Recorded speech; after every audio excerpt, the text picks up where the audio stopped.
Hey there, everybody. Welcome back with the Purplatypus is the name of today. We're going to be doing an Elvis unit review. To be honest, he's really nothing but a hound dog, but this is the free 5-star character we're going to be getting in the Bravely Default event. We're going to get him at 3-star, and then there is going to be hunts. There's going to be like event exclusive hunts that are apparently permanent. They don't say they go away, from what I've heard, that you are going to be able to basically get this guy from 3 stars all the way up to 5 stars, and hopefully awakening stones as well. Not 100% sure on that, but anyway, a little less conversation, a little more action, please. We're going to get into his abilities.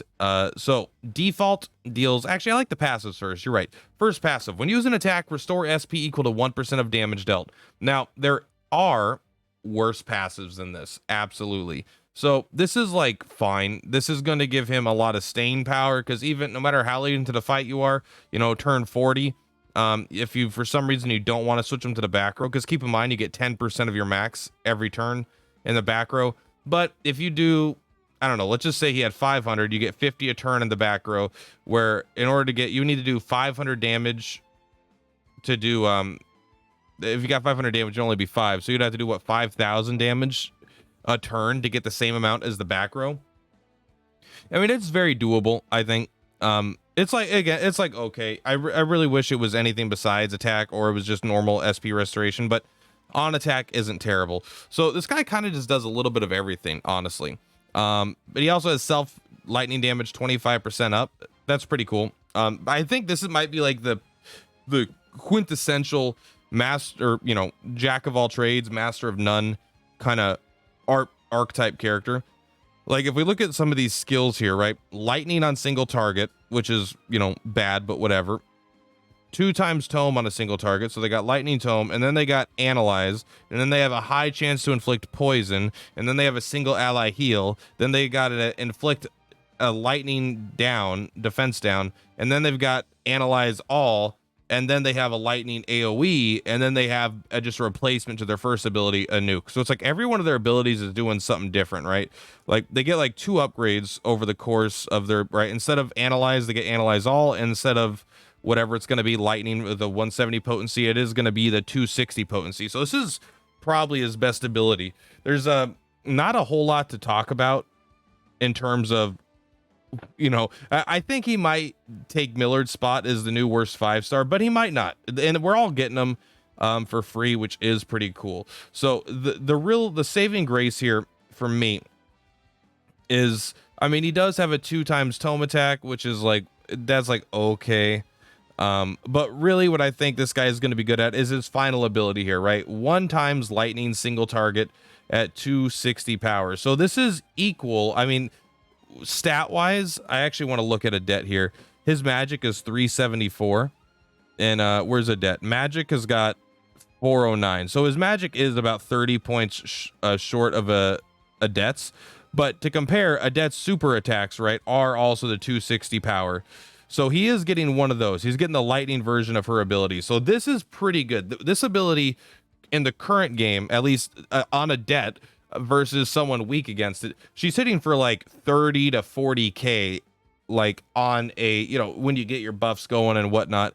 So this is a very, very powerful nuke attack. But this guy does not break shields. That is not what his job is. He doesn't even have an AoE heal. He has a single target heal, which is terrible. You almost never want a single target heal, unless this is like conveyed wrong, but it doesn't seem that way. The analyze all is kind of nice. It's still like, it's so weird about this unit, right? Like, yeah, he's got analyze all, but still, it's not like, it's still worse than Paradeer, even though it looks like they get an effect increase to 2 to 5 weaknesses, so you get an extra weakness when you use it. But it's like, Paradeer does it for free at the start of the fight, right? So, and Paradeer doesn't even have to be level 96 to do it. So it's like, that's worse than Paradeer. The healing's worse than everyone else that could heal. The lightning defense down is like, okay, but I'm pretty sure Theresa already has an ability that does that. And so it's like, is this good? Like, no. If you had this as an attack that do lightning damage and lower lightning defense, like, all right, now we're talking. That's a pretty good ability. but it's a standalone. You have to spend a whole turn doing it. Single enemy, high chance to inflict poison. I mean, this is the one that I'm most not sure about. This might be their second best ability, or it might be their worst. The fact it's a high chance and not guaranteed gives me some pause, especially because you could boost this by 3 BP and apparently still not have 100% chance. You could just waste your BP doing nothing. But maybe you never want to extend it past the 2 turns. And how much damage does poison do? I'm actually not entirely sure if it's based off our magic stat, if it's based off their HP, if it's just a flat amount based on our level, or the enemy's level. I'm not exactly sure how much poison does. So this is an ability that could either be very good because it is one action. You're not a lot of characters are inflicting poison right now. Bleed, I think, is a bit more common, but if you could just like turn 1, do this for, I mean, if you get the extra BP, you could do this for, boost this level 3. So it does 5 turns of poison. That is pretty good damage through shields on turn 1 for 1 action, right? So you could get some pretty good value out of this from a damage aspect. But then other than that, he's really going to be for that final, really, really powerful hit. And, it is, I mean, it's not like bad to have weaknesses, I have a analyze all. I think it's like, okay. And he does have the 1 lightning AoE, but it's just it's kind of dumpy, it's not great by any stretch. But that being said, he does give himself the 25% lightning up. So he'll be my best lightning attacker on the account. I don't have the real lightning attacker down here.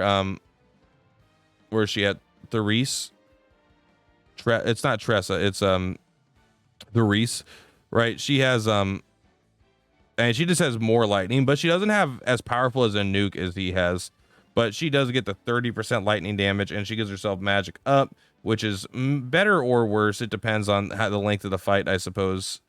But this is so it's like this is like a shield breaker version, and this guy is a nuker, and then when he can't nuke, he does have some versatility. So it sounds good on paper, but in reality, I think this is a pretty obviously, like, if they showed all 4 characters and they're like, hey, which one's the bad of the 4 characters of the Bravely Default one, it would easily be Elvis. The other characters are definitely better, but just because a character has less utility in terms of how many fights they're really good in, and how good is he? Even in the fights he's insane, that would be his ideal fight. He's not insane. He's just like pretty good. It's like, yeah, I'll bring Elvis. He's got an AoE lightning and a single target lightning. I could bring him off the back to hit for, a 3 BP boost after someone else breaks the shields.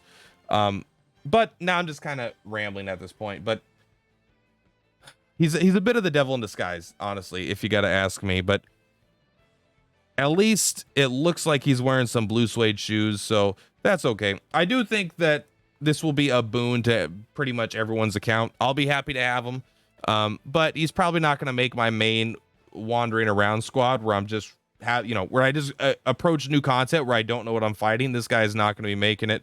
But when I do need a fight where I need lightning, maybe I want poison, or I just want to reveal some weaknesses, and he might replace Paradier for that spot. He's definitely better than Paradier. I don't want to pretend that, but when it comes to specifically analyzing, Paradier does it for free immediately. Oh, actually, 1 second here. Let's take a look at Paradier. Yeah, the start reveal 1 weakness of all enemies. Okay, so, and he's not even better than Paradier because Paradier has this also at level 72. So Paradier is actually better than him at doing this, but still, Paradier doesn't have a 260 power lightning attack on him. So that's going to be it for today, guys. Hopefully you enjoyed the review. I do think it's a little lackluster of a unit overall, but honestly, I still think it's going to help a lot of us out. He's still powerful. Just like he's probably more powerful than Millard at this point. Millard does have an AoE, but it's not as powerful. And this guy has both an AoE and a single target. Anyway, see you guys in the next video. Peace.